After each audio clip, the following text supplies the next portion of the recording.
Have you ever noticed something strange? Some people never ask for respect, yet wherever they go, people give it to them. They don't raise their voice. They don't explain themselves. They don't try to be liked. And yet, no one crosses them. That's because respect is not requested. It's felt. Modern culture teaches you to talk more, explain more, prove more. Stoic philosophy teaches the opposite. The less you chase respect, the more authority you carry. Today, I'm not going to give you tricks or manipulation.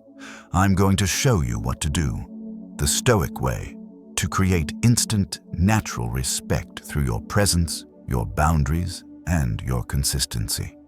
Not by demanding anything, but by moving in a way that makes disrespect impossible. Stay with me.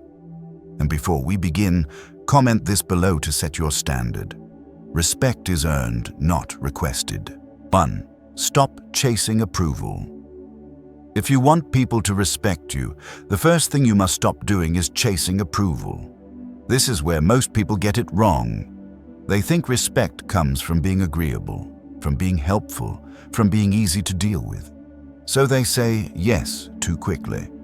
They explain their decisions. They soften their tone so no one feels uncomfortable. And slowly, almost invisibly, their presence loses weight. Stoic philosophy sees approval chasing for what it really is, a form of dependence. When you need approval, your behavior changes, your words adjust, your boundaries blur. People sense this immediately, not consciously, but instinctively. They feel that you're negotiating your position instead of owning it, and respect disappears. A Stoic understands a simple rule of human nature. The person who needs less approval holds more power, not because they dominate others, but because they are anchored in themselves. Marcus Aurelius warned against living for applause. He reminded himself that doing the right thing does not require an audience's agreement. Approval is external. Respect is internal, then reflected outward. Look at everyday situations. At work, someone asks you for a favor that costs you time and focus. You say yes, even though you shouldn't, because you don't want to seem difficult. In conversations, you rush to clarify your point because silence makes you nervous. In relationships, you tolerate small disrespect because you're afraid of tension. Each time you do this, you teach people something about you. You teach them that your comfort comes second, that your time is flexible, that your standards are adjustable, and people don't respect what bends too easily. The Stoic move here is simple, but uncomfortable. You slow down. You stop responding immediately. You stop filling silence. You stop explaining why your answer is what it is. Not rudely, not aggressively, calmly. When someone asks something of you, you don't rush to comply. You pause. That pause does something powerful. It signals that you are considering, not reacting. It tells the other person that your yes is intentional and your no is final. This alone shifts the dynamic. Here's the first do this action. Delay your response. Not as a tactic, as a standard. Instead of answering right away, say, "Let me think about that. I'll get back to you." Or say nothing at all until you're ready. This is not avoidance. This is self-command. People respect those who move at their own pace. Another critical shift. Stop explaining why you don't want something. Explanation invites negotiation. A Stoic answer is short and grounded. That doesn't work for me. I'm not available for that. No story. No justification. When your decisions don't require emotional padding, they start carrying weight. And here's the paradox most people miss. The moment you stop trying to be liked, you become more respected. Because approval-seeking feels unstable. Self-assured restraint feels solid. Some people won't like this change. They'll push. They'll question you. They'll test whether this new calm is real. That's normal. Respect is always tested at the beginning. Hold steady. Stoic philosophy teaches that authority is not claimed. It's revealed through consistency. So let this be your principle. You don't earn respect by being agreeable. You earn it by being grounded. Remember this: the one who needs less approval controls the frame of every interaction. And when you control the frame, respect follows naturally. 2. Set boundaries without explaining. Once you stop chasing approval, the next thing you must do is this: set boundaries without explaining them. This is where most people collapse. They finally try to set a boundary and then immediately weaken it with reasons. They say, "I can't do that because I'm busy. I don't feel comfortable because of my past." I hope you understand. What they're really doing is asking for permission. Stoic philosophy teaches a harder truth. A boundary is not a conversation, it's a statement. The moment you explain your boundary, you turn it into a negotiation. And negotiation invites pressure. People don't push boundaries because they're confused. They push because they sense flexibility. When you explain, you reveal where they can push harder. A Stoic does the opposite. He states the limit and stops talking, not emotionally, not defensively, just clearly. Marcus Aurelius reminded himself that you don't need to justify living according to reason. If something violates your values, that fact alone is enough. Look at how this plays out in daily life. At work, someone overloads you with extra tasks. You explain how stressed you are. What happens? They sympathize, but still expect you to deliver. In relationships, someone crosses a line. You explain how it made you feel. They listen, but don't change, because explanation doesn't create respect. Clarity does. Here's the Stoic rule. Say the boundary once. Say it simply, then let your actions enforce it. That's the part most people skip. They talk, but don't follow through. A boundary without enforcement is just a suggestion. So here's the second. Do this action. Use short, neutral boundary language and stop there. Examples. That doesn't work for me. I'm not available for that. I won't be doing that. No tone, no apology, no explanation. It will feel uncomfortable at first, because you're used to cushioning your limits to protect other people's feelings. Stoicism flips the priority. You are responsible for your behavior, not for managing someone else's reaction. Some people will respect your boundary immediately. Others will test it. That test is not a problem, it's information. If they push, you don't explain again. You repeat the boundary, or you remove yourself. Silence becomes reinforcement. This is where respect is born, not from arguments, not from emotional appeals, from consistency. When people see that your no does not turn into a debate, they stop trying to cross it, and something else happens. They begin to measure their behavior around you, not because you're intimidating, but because you're predictable. Predictability creates authority. People respect those whose limits are clear and stable. Here's a critical Stoic insight. The strongest boundaries are quiet ones. No speeches, no warnings, no emotional displays. Just a line and the discipline to hold it. Remember this: boundaries without explanations feel uncomfortable because they work. Once you internalize that, you'll notice a shift. Fewer arguments, fewer tests, more respect. Not because people suddenly became kinder, but because you stopped teaching them that your limits were optional. 3. Speak less, mean more. If you want immediate respect, you must change how you use words, not what you say. How much you say. Most people talk too much. They fill silence. They explain their thinking in real time. They add extra words to feel safe, and every extra word quietly reduces their authority. Stoic philosophy understands this deeply. Words gain weight through scarcity. When everything is said, nothing stands out. When you speak less, People listen more. This is not about being quiet to appear mysterious. It's about restraint. A Stoic does not compete for attention. He lets attention come to him. Look at social dynamics. In meetings, the person who talks the most is rarely the most respected. It's the one who waits, observes, and speaks once, clearly. In disagreements, the person who keeps explaining sounds uncertain, even when they're right. The one who states their position calmly and stops, sets the tone. Marcus Aurelius trained himself to speak only when necessary and only what was needed.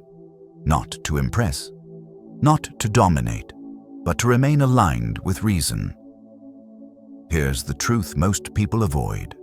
Overtalking is often emotional leakage. It's the nervous system seeking relief. You speak to reduce tension. You explain to feel understood. You keep talking to avoid silence. But silence is not dangerous. Silence is diagnostic. When you stop filling space with words, you notice who becomes uncomfortable, and discomfort reveals power dynamics. People who rely on controlling the conversation lose leverage when you stop feeding it. Here's the third. Do this action. Cut your words by 30%, not aggressively, not performatively, just deliberately. Before you speak, ask, is this necessary? Is this adding clarity or noise? Does this need to be said right now? If the answer is no, don't say it. Shorten your sentences. Remove the backstory. Drop the emotional qualifiers. Instead of, I just want to say that I didn't mean it like that, and what I was trying to say was, say, that's not how I see it. Then stop. This feels uncomfortable at first, because you're used to cushioning your words to manage reactions. Stoicism removes the cushion, not to be harsh, but to be precise. Precision earns respect. There's another effect here that most people don't expect. When you speak less, you gain time. Time to observe reactions. Time to think. Time to choose your next move instead of reacting. This alone changes how people perceive you. They sense that you are not rushed, not needy, not reactive. And that calm creates gravity. Some people will try to pull words out of you. They'll ask follow-up questions. They'll pressure you to explain more. You don't resist. You simply repeat your point once or say nothing. Silence after clarity is not awkward. It's authoritative. Remember this Stoic principle. You don't need to say everything you think to be taken seriously. In fact, the opposite is true. The fewer words you waste, the more weight each one carries. Over time, people adjust. They stop interrupting, they stop pushing, they start paying attention, not because you demanded respect, but because your presence signals it. Hold this rule close. Speak less, not to hide, but to stand firm. When your words are intentional, your presence becomes undeniable. 4. Be consistent, not emotional. If you want people to respect you immediately, they must know what to expect from you. And that doesn't come from intensity. It comes from consistency. Most people think authority comes from strong emotions, firm tones, sharp reactions, visible passion. Stoic philosophy teaches the opposite. Emotion creates noise. Consistency creates trust. When your behavior changes with your mood, people stop taking you seriously. They don't know which version of you they'll get. The calm one, the accommodating one, or the reactive one. And unpredictability weakens respect, not because people are cruel, but because human beings instinctively look for stability. Marcus Aurelius disciplined himself to respond the same way whether praised or provoked, not because he felt nothing, but because he refused to let emotions set his standards. Look at common situations. One day you let something slide. The next day the same behavior irritates you. One day you laugh it off. Another day you react sharply. From the outside, this feels unfair and confusing. People don't learn your boundaries, they learn your moods, and moods don't command respect. Here's the Stoic shift. You decide your standards in advance, not in the moment. Standards don't argue, they don't escalate, they don't explain, they simply exist. This is the fourth do this action. Respond the same way every time the same line is crossed. Calmly, predictably, without emotional charge. Not louder, not harsher, just consistent. This does something powerful. People stop testing you because tests only continue when results are inconsistent.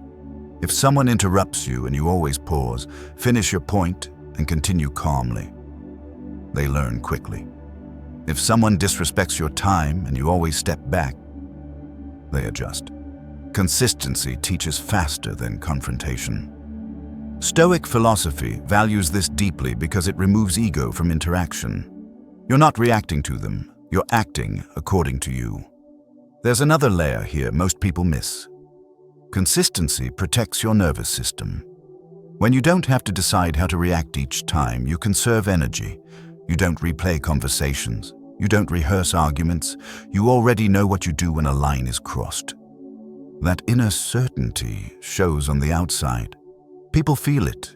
They sense that you are not improvising your boundaries. You're living by them. Some people will call this cold. Others will call it detached. That doesn't matter. Stoicism is not about emotional performance. It's about ethical stability.